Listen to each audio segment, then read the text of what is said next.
നമ്മൾ ഇന്ന് സംസാരിക്കാൻ പോകുന്നത്, ഞാനൊരു മെഡിക്കൽ പ്രൊഫഷണലാണ്, മെഡിക്കൽ ഡോക്ടറാണെങ്കിലും മനസ്സിൻ്റെ ആരോഗ്യത്തെക്കുറിച്ച്, ശരീരത്തിൻ്റെ ആരോഗ്യത്തിനൊപ്പം തന്നെ മനസ്സിൻ്റെ ആരോഗ്യത്തെക്കുറിച്ച് കൂടി നമുക്കിന്ന് ചർച്ച ചെയ്യാനുണ്ട്.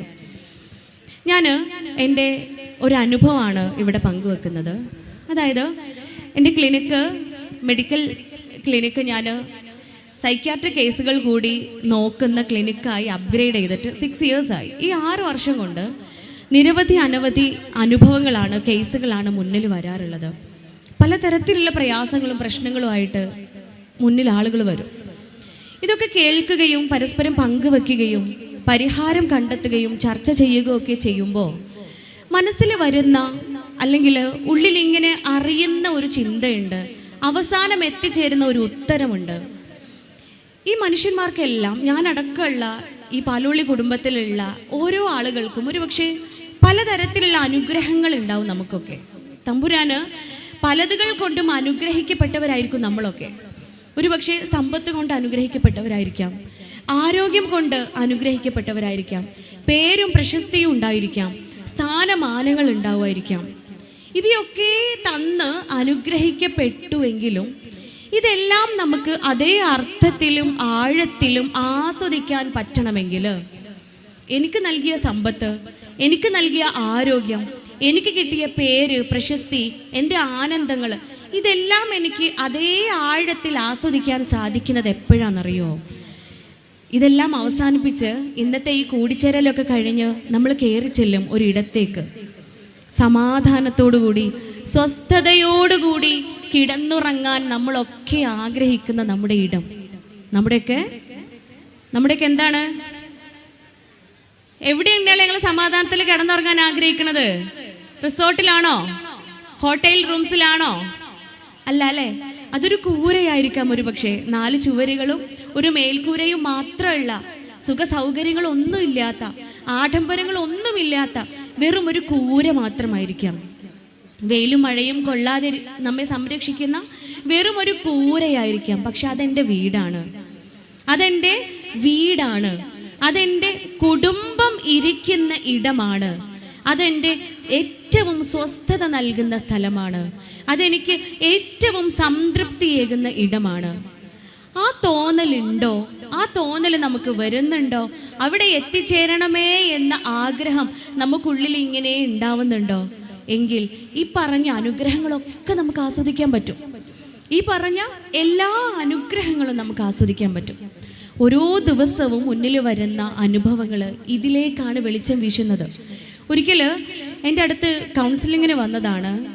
ഞാൻ അറിയുന്ന ഒരു നാട്ടിലെ ഏറ്റവും പ്രശസ്തനായ ഒരു വ്യക്തിയാണ് അദ്ദേഹത്തെക്കുറിച്ച് പറയുകയാണെങ്കിൽ, നേരത്തെ പറഞ്ഞ ഈ അനുഗ്രഹങ്ങൾ കൊണ്ടൊക്കെ സമ്പുഷ്ടമാണ് അദ്ദേഹം.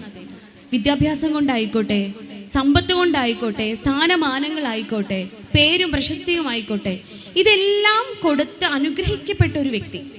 മാത്രമല്ല, ആ നാട്ടിൽ ആർക്കെന്ത് പ്രശ്നം ഉണ്ടെങ്കിലും, ആർക്കെന്ത് പ്രോബ്ലം വന്നാലും ഇയാളുടെ അടുത്താണ് ആ പ്രശ്നം എത്തിച്ചേരുക. കാരണം അവിടെ എത്തിയാൽ ദർ ഇസ് എ സൊല്യൂഷൻ, അവിടെ ഒരു സൊല്യൂഷൻ ഉണ്ട് എന്ന ഒരു വിശ്വാസമാണ് എല്ലാവർക്കും.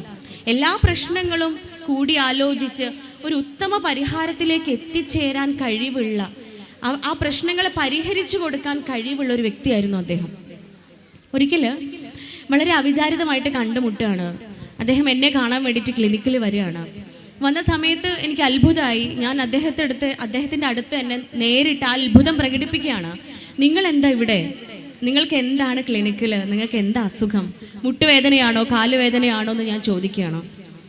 അപ്പം എൻ്റെ അടുത്ത് പറഞ്ഞു, നീ മുട്ടുവേദനയ്ക്കും കാലുവേദനയ്ക്കും ആയുർവേദ മെഡിസിൻ കൊടുക്കുന്ന ആയുർവേദ ഡോക്ടറാണെന്ന് എനിക്കറിയാം. പക്ഷേ എനിക്ക് ആയുർവേദ മരുന്നല്ല വേണ്ടത്, ആയുർവേദ മെഡിസിൻ അല്ല വേണ്ടത്. I want to talk to you. കുറച്ച് സംസാരിക്കാനുണ്ട്, എനിക്ക് മോളുടെ അടുത്ത് കുറച്ച് കാര്യങ്ങൾ പറയാനുണ്ട്. പറയാൻ തുടങ്ങിയപ്പോഴാണ് മനസ്സിലാവുന്നത്, അദ്ദേഹത്തിൻ്റെ വീടിനുള്ളിലെ ഇത്രയേറെ മഹാനായ വ്യക്തിയുടെ വീടിനകത്ത് നിന്നും അദ്ദേഹം അനുഭവിക്കുന്ന പ്രയാസങ്ങളായിരുന്നു അവിടെ പങ്കുവെക്കപ്പെട്ടത്. സത്യം പറഞ്ഞാൽ എന്നെ പിന്നെയും പിന്നെയും ഇങ്ങനെ ചിന്തിപ്പിച്ച കാര്യങ്ങളായിരുന്നു. ആ വ്യക്തിയെ നമ്മളിങ്ങനെ നോക്കുകയാണെങ്കിൽ അങ്ങേയറ്റം സന്തുഷ്ടവാനാണ്, വളരെ സന്തോഷമായിട്ട് ജീവിക്കുന്ന ഒരു മനുഷ്യനാണ്. പക്ഷേ ഇവയൊന്നും ആസ്വദിക്കാൻ പറ്റുന്നില്ലല്ലോ. ഈ സന്തോഷമൊന്നും അയാൾക്ക് ആസ്വദിക്കാനോ അല്ലെങ്കിൽ സംതൃപ്തി അടയുവാനോ സാധിക്കുന്നില്ലല്ലോ എന്നൊരു ദുഃഖം ആ കുറച്ച് സമയത്തെ ചർച്ചയിൽ നിന്നും മനസ്സിലാകുകയാണ്. നോക്കൂ, ഒരുപക്ഷെ ആ വീടിനകത്തേക്ക് കയറുമ്പോൾ അവിടെയുള്ള ഭാര്യയിൽ നിന്നായിരിക്കാം, മക്കളിൽ നിന്നായിരിക്കാം, മറ്റു ബന്ധുക്കളിൽ നിന്നായിരിക്കാം, മാതാപിതാക്കളിൽ നിന്നായിരിക്കാം. ഇതാണ് ബന്ധങ്ങളുടെ പ്രാധാന്യം എന്ന് പറയുന്നത്. അതുകൊണ്ട് തന്നെയല്ലേ പരിശുദ്ധ ഖുർആനിൽ 4-ാം അധ്യായത്തിൽ നമ്മെ ഉണർത്തുന്നുണ്ട് അല്ലേ, നിങ്ങൾ അള്ളാഹുവിനെ മാത്രം ആരാധിക്കുകയും അള്ളാഹുവിനോട് മറ്റൊന്നിനെയും പങ്കു ചേർക്കാതെയും ഇരിക്കുക. നമ്മളെല്ലാം മുസ്ലിംസ് ആണ്, ഇസ്ലാം മതവിശ്വാസികളാണ്, അള്ളാഹുവിനെ മാത്രം ആരാധിക്കുന്നവരാണ്. നോക്കൂ, ഖുർആൻ പിന്നെയും പിന്നെയും നമ്മെ എപ്പോഴും ഉണർത്തിക്കൊണ്ടിരിക്കുന്നത് അത് തന്നെയാണ്. അള്ളാഹുവിനെ മാത്രം ആരാധിക്കുക, അവനോട് മറ്റൊന്നിനെയും പങ്കു ചേർക്കാതിരിക്കുക. അതിനോടൊപ്പം ചേർത്ത് പറയുകയാണ്, അള്ളാഹുവിനോടൊപ്പം നമ്മുടെ ദൈവത്തോടൊപ്പം ചേർത്ത് പറയുകയാണ്, നിങ്ങൾ നിങ്ങളുടെ മാതാപിതാക്കളോട് ഏറ്റവും നല്ല രീതിയിൽ വർത്തിക്കുക. നോക്കൂ, ഖുർആനിൽ ഈ ഒരു വചനത്തിൽ മാത്രമല്ല, പല വചനങ്ങളിലും അള്ളാഹുവിനോട് ചേർത്ത് വെച്ചിട്ടാണ് മാതാപിതാക്കളെ പറയുന്നത്. ഉമ്മയെയും ഉപ്പയെയും മാതാപിതാക്കളോട് ചേർത്ത് വെച്ചിട്ടാണ് സംസാരിക്കുന്നത്. അവിടെ തന്നെയല്ലേ ഒരു കുടുംബം തുടങ്ങുന്നത് അല്ലേ? കൂടുമ്പോൾ ഇമ്പം പകരുന്ന ഈ പാലോളി കുടുംബം പോലെ കൂടിച്ചേരുമ്പോൾ കണ്ട എന്ത് ഇമ്പ അല്ലേ? ഇങ്ങനെ നോക്കുമ്പോൾ ഒരു സാഗരം പോലെ ഇങ്ങനെ വർണ്ണാഭമായി ഇമ്പം ഇങ്ങനെ പാറിക്കളിക്കുകയാണ്. ഇതുപോലെ ഇമ്പം പകരുകയാണ് ഓരോ കുടുംബങ്ങളും കൂടിച്ചേരുമ്പോൾ. ഇമ്പം പകരുന്ന ഈ കുടുംബങ്ങൾ അല്ലേ, ആ കുടുംബം ഉണ്ടാവുന്നത് എങ്ങനെയാണ്? ഒരാണിൽ നിന്നും പെണ്ണിൽ നിന്നുമാണ്. എങ്ങനെയുള്ള ആണും പെണ്ണുമാണ്? ഈ കുടുംബത്തെ നമ്മളൊരു ചങ്ങലയോട് ഉപമിക്കുകയാണ് എങ്കിൽ ആ ചങ്ങലയുടെ ആദ്യത്തെ കണ്ണി എന്ന് പറയുന്നത് ഈ ഇണകളാണ്, ഭാര്യയും ഭർത്താവുമാണ്. മലയാള ഭാഷയിൽ ഭാര്യ ഭർത്താവ് എന്ന് പറയാൻ പാടില്ല. എന്തുകൊണ്ടാ പാലോളി പെണ്ണുങ്ങളെ, എന്തുകൊണ്ടാ ഭാര്യ ഭർത്താവ് എന്ന് പറയാൻ പാടില്ലാത്ത? വാട്ട് ഇസ് മീൻ ബൈ ഭാര്യ ആൻഡ് ഭർത്താവ്? അയ്യേ, നിങ്ങൾ എന്തൊന്നും മിണ്ടാത്ത? നിങ്ങളെ സംഘാടകർ എൻ്റെ അടുത്ത് പറഞ്ഞു പാലോളിയിലത്തെ പെണ്ണുങ്ങൾ ഭയങ്കര പെണ്ണുങ്ങളാട്ടോ എന്ന്. എന്ത് ചോദിച്ചാലും ടപ്പേന്ന് പറഞ്ഞ പോലെ ഉത്തരം പറയുന്നു. എന്തേ ഉത്തരം വരുന്നില്ലല്ലോ? ഭാര്യ എന്ന് വെച്ചാൽ എന്താ അർത്ഥം? ഭരിക്കപ്പെടുന്നവളാ. ഭർത്താവ് എന്ന് വെച്ചാലോ? അത് ആണുങ്ങൾ പറയട്ടെ അല്ലേ. ഭർത്താവ് എന്ന് വെച്ചാൽ എന്താ അർത്ഥം? ഭരിക്കുന്നവനാണോലോ. അങ്ങനെയാണോ? ശരിക്കും അങ്ങനെയാണോ? പാലോളിക്കാരെന്താ വിശ്വസിക്കുന്നേ? ആദ്യത്തെ കണ്ണി ഇണകളാണ്. ആ കണ്ണി എത്രയേറെ ദൃഢമാവുന്നോ അത്രയേറെ ദൃഢതയുള്ള ചങ്ങലയായിരിക്കും ആ കുടുംബം. ആ കണ്ണി ഇങ്ങനെ ആടി ഉലഞ്ഞ കണ്ണിയാണോ? മറ്റു കണ്ണികൾക്ക് അവിടെ പ്രസക്തി ഉണ്ടോ? ഇല്ല. ആദ്യത്തെ കണ്ണി തന്നെ വിട്ടുപോയി കഴിഞ്ഞാൽ പിന്നെ അത് ചങ്ങലയല്ല, അത് ദൃഢതയില്ലാതെ ആർക്കും ഉപയോഗിക്കാൻ പറ്റാത്ത ഒരു ചങ്ങലയായി പോവാണ്. അതുകൊണ്ട് തുടക്കം അവിടെയാണ്, ഇണകളെയാണ്. അതുകൊണ്ടല്ലേ പരിശുദ്ധ ഖുർആൻ നമ്മെ ഓർമ്മിപ്പിക്കുന്നത്, നിങ്ങൾ പരസ്പരം ആനന്ദിക്കുവാനും ആഹ്ലാദിക്കുവാനും സംതൃപ്തി അടയുവാനും വേണ്ടി നിങ്ങളെ ഞാൻ ഇണകളാക്കി സൃഷ്ടിച്ചിരിക്കുന്നു. നോക്കൂ, നിങ്ങൾ ഇണകളോടാ പറയണത് കേട്ടാ, ആണിനോടോ പെണ്ണിനോടോ മാത്രമല്ല. ആണിനോട് മാത്രമായിട്ട് ആണെ നീ ആനന്ദിച്ചോ ആഹ്ലാദിച്ചോ സംതൃപ്തി അടഞ്ഞോ എന്നല്ല ഖുർആൻ നമ്മെ ഓർമ്മിപ്പിക്കുന്നത്. നിങ്ങൾ പരസ്പരം ആനന്ദിക്കുവാനും ആഹ്ലാദിക്കുവാനും സംതൃപ്തി അടയുവാനും വേണ്ടി ഇണകളാക്കി സൃഷ്ടിച്ചിരിക്കുന്നു. ഇണകളാക്കിയതേ ആനന്ദിക്കാനാ, ആഹ്ലാദിക്കാനാണ്, സംതൃപ്തി അടയുവാനാണ്. നെഞ്ചിൽ ഇങ്ങനെ കൈവച്ച് ഞാനും നിങ്ങളൊക്കെ ആലോചിക്കണം, എനിക്ക് സംതൃപ്തി ഉണ്ടോ? ഞങ്ങൾ കൂടുമ്പോൾ സംതൃപ്തിയാണോ ഉണ്ടാവുന്നത്? ആനന്ദമാണോ ഉണ്ടാവുന്നത്? ആഹ്ലാദമാണോ ഉണ്ടാവുന്നത്? എന്താ ഇതിൻ്റെയൊക്കെ പ്രസക്തി? എന്താ? കഴിഞ്ഞ ദിവസം 4-ാം ക്ലാസ് പഠിക്കുന്ന ഒരു മോനെ കൗൺസിലിങ്ങിന് കൊണ്ടുവരികയാണ്. അവൻ്റെ അടുത്ത് ചില സ്വഭാവ വൈകല്യങ്ങളൊക്കെ ഉണ്ടായിട്ടാണ് കൗൺസിലിങ്ങിന് കൊണ്ടുവരുന്നത്. മോൻ അടുത്തിരുത്തി സംസാരിച്ച് തുടങ്ങി. വന്ന സമയം മുതൽ അവൻ്റെ തലയിൽ തൊപ്പിയുണ്ട്.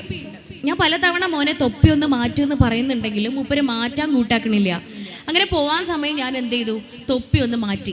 വിത്ത് അവൻ്റെ പെർമിഷനോട് കൂടിയിട്ട് ഞാൻ തൊപ്പി ഒന്ന് മാറ്റി കഴിഞ്ഞപ്പോൾ അവൻ്റെ മുടിയിൽ പല ഭാഗങ്ങളിലുമായിട്ട് മുടി പറഞ്ഞു പോയിട്ടുണ്ട്.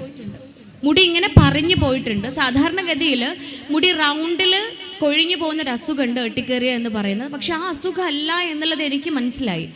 അത് കാരണം ഞാൻ അവൻ്റെ ഉമ്മയെ വിളിച്ചിട്ട് ചോദിച്ചു, എന്താ മോൻ്റെ മുടിയിൽ ഇങ്ങനെ പല ഭാഗങ്ങളിലുമായിട്ട് മുടി പോയിട്ടുണ്ടല്ലോ എന്ന് ചോദിച്ചപ്പോൾ അവൻ്റെ ഉമ്മ വളരെ നിസ്സാരമായിട്ട് പറഞ്ഞു, അത് പിന്നെ ഡോക്ടറെ എന്നും മഗ്‌രിബിൻ്റെ സമയമായി കഴിയുമ്പോൾ നിസ്കാരം ഖുർആനോത്തൊക്കെ കഴിഞ്ഞു കഴിഞ്ഞാൽ പഠിക്കാനിരിക്കുമല്ലോ, പഠിക്കാനിരിക്കുമ്പോൾ അവനൊരു ശീലമാണ് മുടി ഇങ്ങനെ പറിച്ചെടുക്കും. വളരെ സിമ്പിളായിട്ട് പറഞ്ഞു വെച്ചു. എനിക്ക് കാര്യത്തിൻ്റെ ഗൗരവം മനസ്സിലായി. ഉമ്മയെ പുറത്താക്കിയിട്ട് ഞാൻ മോനെ കുറച്ച് സമയം കൂടെ അരികിലിരുത്തിയിട്ട് ചോദിച്ചു, എന്തിനാ പൊന്നു മോൻ ഇങ്ങനെ മുടി പറിച്ച് വലിക്കുന്നേ? അത്ര നേരം അവൻ്റെ അടുത്ത് സംസാരിച്ചപ്പോഴുണ്ടായിരുന്ന പോലെ അല്ല ആ കാര്യത്തിന് അവൻ എൻ്റെ അടുത്ത് സംസാരിച്ചത്. അവൻ കരയാൻ തുടങ്ങി. കരഞ്ഞിട്ട് അവൻ എൻ്റെ അടുത്ത് പറഞ്ഞു, ഡോക്ടറെ, എനിക്ക് ഓർമ്മ വെച്ച സമയം മുതൽ, എനിക്കിങ്ങനെ ഓർമ്മയുള്ള കാലം തൊട്ട് തന്നെ എൻ്റെ ഉമ്മയും ഉപ്പയും വൈകുന്നേരം ആയി കഴിഞ്ഞാൽ ഭയങ്കര കലഹമാണ്, ബഹളമാണ്. ഉപ്പ പണിയൊക്കെ കഴിഞ്ഞ് ജോലിയൊക്കെ കഴിഞ്ഞ് വീട്ടിലെത്തും, ഉമ്മയും വീട്ടിലുണ്ടാവും. ഇവർ തമ്മിൽ കലഹിക്കാൻ തുടങ്ങും. ചെറിയ കുട്ടിയായ സമയത്ത് ഞാൻ കരയുമായിരുന്നു. ഞാൻ ഇത് കേൾക്കുന്നത് മുതൽ കാണുമ്പോൾ തൊട്ടേ ഞാൻ കരയാൻ തുടങ്ങും. പക്ഷെ ആരും എന്നെ മൈൻഡ് ചെയ്യൂല. കരയണ്ടെന്ന് പറഞ്ഞിട്ട് ഉമ്മയൊന്ന് സമാധാനിപ്പിക്കും, അല്ലാണ്ട് ഇതിനൊരു പരിഹാരം ഉണ്ടാവുമായിരുന്നില്ല.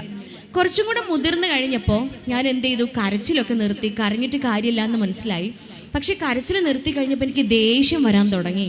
ഇവരുടെ ബഹളവും കലഹമൊക്കെ കേൾക്കുമ്പോൾ, ഇവർക്കിടയിലുള്ള അസ്വാരസ്യങ്ങളൊക്കെ കേൾക്കുമ്പോൾ എനിക്ക് ദേഷ്യം വരാൻ തുടങ്ങി. ദേഷ്യം വന്ന് തുടങ്ങിയപ്പോൾ ഈ ദേഷ്യം മാറാൻ വേണ്ടിയിട്ട് ഞാൻ എൻ്റെ കൈകൾ രണ്ടും മുടിയിലിട്ടിട്ട് മുടി ഇങ്ങനെ പിടിച്ച് വലിക്കാൻ തുടങ്ങി. അവർ തമ്മിൽ ഒന്നും രണ്ടും പറഞ്ഞ് കലഹിക്കും, ഞാൻ എൻ്റെ മുടി ഇങ്ങനെ പറിച്ചെടുക്കും. പക്ഷെ ഇപ്പോൾ സംഭവിക്കുന്നത് എന്താന്ന് വെച്ചാൽ അവൻ അതൊരു ശീലമായി. ഇനി ഉമ്മയും ഉപ്പയും വീട്ടിലുള്ള ദിവസവും ഇല്ലാത്ത ദിവസവും ഒക്കെ ഇവൻ എന്ത് ചെയ്യും, പഠിക്കാനിരുന്നു കഴിഞ്ഞാൽ ബുക്സ് അങ്ങ് തുറന്നു വെച്ചാൽ അവൻ ഈ മുടി പറിച്ചെടുക്കണം. ഇത് വളരെ സിമ്പിളായിട്ട് ഒട്ടും അതൊരു പ്രശ്നമേ അല്ല എന്നാണ് ആ കുട്ടിയുടെ മാതാപിതാക്കൾ മനസ്സിലാക്കിയിരുന്നത്. അൽഹംദുലില്ലാ, ഇപ്പോൾ 4-5 സിറ്റിങ്ങിന് ശേഷം ആ കുട്ടി ആ ശീലമൊക്കെ മാറ്റി മുടിയൊക്കെ ഇപ്പോൾ തിളത്ത് വരാൻ തുടങ്ങി, മനോഹരമായി മാറി. പക്ഷേ ഇതൊരു ഉദാഹരണമാണ് എങ്കിൽ രണ്ടാമത്തെ ഒരു അനുഭവം എങ്ങനെയാണ്, ഒരു പെൺകുട്ടിയെ കൊണ്ടുവന്നത്. അവൾ 6ാം ക്ലാസ്സിൽ പഠിക്കുകയാണ്. അവൾ എല്ലാ അക്ഷരങ്ങളും തല തിരിച്ചാണ് എഴുതുക, തല കുത്തനെയാണ് എഴുതുക. നാ എന്ന ധാ എന്നാണ് എഴുതുക. ഇങ്ങനെ തുടങ്ങിയിട്ട് എല്ലാ അക്ഷരങ്ങളും തല കുത്തനെ എഴുതും. അവളുടെ ടീച്ചർ ഒരുപാട് ശ്രമിച്ചു നോക്കി ഈ ശീലം ഒന്ന് മാറ്റാൻ വേണ്ടിയിട്ട്. അങ്ങനെ പറ്റാത്തത് കൊണ്ട് അവസാനം കൗൺസിലിങ്ങിന് കൊണ്ടുവരികയാണ്. ക്ലിനിക്കിൽ ഇരുത്തി സംസാരിച്ച് കഴിഞ്ഞപ്പോഴാണ് മനസ്സിലായത് ഈ കുട്ടിയുടെ ഉമ്മയും ഉപ്പയും സെപ്പറേറ്റ് ആണ്. തൊലാക്ക് പറഞ്ഞിട്ടില്ല, ഡിവോഴ്സ് ആയിട്ടില്ല, പക്ഷെ രണ്ടുപേരും പിരിഞ്ഞ് ജീവിക്കുകയാണ്. ഇവിടെ ഈ മക്കള് അവരുടെ തലച്ചോറ് വളരുന്ന സമയമാണ് അല്ലേ. 7 വയസ്സ് വരെയാണ് ഒരു കുഞ്ഞിൻ്റെ തലച്ചോറ് വളരുക. ഈ 7 വയസ്സ് കഴിഞ്ഞാൽ പിന്നെ അതിൻ്റെ ഡെവലപ്മെൻറ്റ് സംഭവിക്കുകയുള്ളൂ, അത് പിന്നെ വളരൂല. ഈ സമയത്ത് കാണുന്നത് എന്താണോ, കേൾക്കുന്നത് എന്താണോ, അനുഭവിക്കുന്നത് എന്താണോ, അതിനനുസരിച്ചാണ് ആ കുഞ്ഞായിത്തീരുന്നത്. ആ കുഞ്ഞ് എന്തായിത്തീരണമെന്ന് തീരുമാനിക്കുന്നത് ആ കുഞ്ഞിൻ്റെ കാഴ്ചയും കേൾവിയും ഹൃദയവുമാണ്. അതുകൊണ്ടാണ് പരിശുദ്ധ ഖുർആൻ പറയുന്നത്, നിങ്ങൾ മനുഷ്യരെല്ലാം ഒന്നും അറിയാത്തവരായി ജനിച്ചവരാണ്. അല്ലേ? നമ്മൾ ആരെങ്കിലും എല്ലാം അറിഞ്ഞ് ജനിച്ചവരുണ്ടോ? ഇല്ല, നമ്മളൊക്കെ ഒന്നും അറിയാത്തവരായി ജനിച്ചവരാണ്. പക്ഷേ ഞാൻ മനുഷ്യർക്ക് കണ്ണും കാതും ഹൃദയവും നൽകി. പരിശുദ്ധ ഖുർആൻ പറയാണ്. പരിശുദ്ധ ഖുർആൻ 1500 വർഷങ്ങൾക്ക് മുൻപേ അത് പറഞ്ഞു വെച്ച. സുബ്ഹാനല്ലാഹ്. വർഷങ്ങൾക്കിപ്പുറം ന്യൂറോ ലിംഗ്വിസ്റ്റിക് സയൻസ് എന്ന് പറയുന്ന സൈക്കോളജിയുടെ വലിയൊരു കോൺട്രിബ്യൂഷനാണ്. അതിൽ പറയുകയാണ്, മനുഷ്യന്മാർ കാര്യങ്ങൾ ഗ്രഹിക്കുന്നത് കാഴ്ചയിലൂടെയും കേൾവിയിലൂടെയും മനസ്സിലാക്കലിലൂടെയും കൂടിയാണ് എന്ന്. അല്ലേ? സുബ്ഹാനല്ലാഹ്. പരിശുദ്ധ ഖുർആന്റെ മാസ്മരികതയാണ്. അതുകൊണ്ട് തന്നെ നമ്മൾ പിന്നെയും പിന്നെയും മനസ്സിലാക്കേണ്ടത് ഒരൊറ്റ കാര്യമാണ്, ആരോഗ്യവാനായി ജീവിക്കാൻ മനസ്സും ശരീരവും സമൂഹവും ഏറ്റവും സംശുദ്ധമായി മാറാൻ ഖുർആൻ മനസ്സിലാക്കുക. അർത്ഥം ഉൾക്കൊണ്ടുകൊണ്ട് പരിശുദ്ധ ഖുർആൻ നമ്മൾ പഠിക്കുക, ജീവിതത്തിൽ സ്വായത്തമാക്കുക, അത് നമ്മൾ പ്രാവർത്തികമാക്കാൻ ശ്രമിക്കുക. അതാണ് ഏറ്റവും അൾട്ടിമേറ്റ് എന്ന് പറയുന്നത്. അതാണ് ഇവിടെ ഇണകൾ തുടങ്ങുകയാണ് അല്ലേ. ആനന്ദവും ആഹ്ലാദവും ആസ്വാദനവും സംതൃപ്തിയും എന്തിനാണ് ഇണകൾക്കുള്ളിൽ എന്നതിൻ്റെ ഉത്തമ ഉദാഹരണമാണ് ഈ അനുഭവങ്ങൾ. അവിടെ പ്രശ്നങ്ങൾ ഉണ്ടാവുമ്പോൾ, പ്രയാസങ്ങൾ ഉണ്ടാവുമ്പോൾ അതിനിടയിൽ കിടന്ന് ഉരുകുന്നത് മക്കളാണ്. ദാമ്പത്യം എന്ന് പറയുന്ന മനോഹരമായ ബന്ധത്തിൻ്റെ സ്വർഗത്തിൽ നിന്നും തുടക്കം കുറിച്ച ബന്ധമാണ് ദാമ്പത്യ ബന്ധം. ആ ബന്ധത്തിൽ വിരിയുന്ന പുഷ്പങ്ങളാണ് നമ്മുടെ മക്കള്. ആ മക്കൾ അമാനത്താണ്.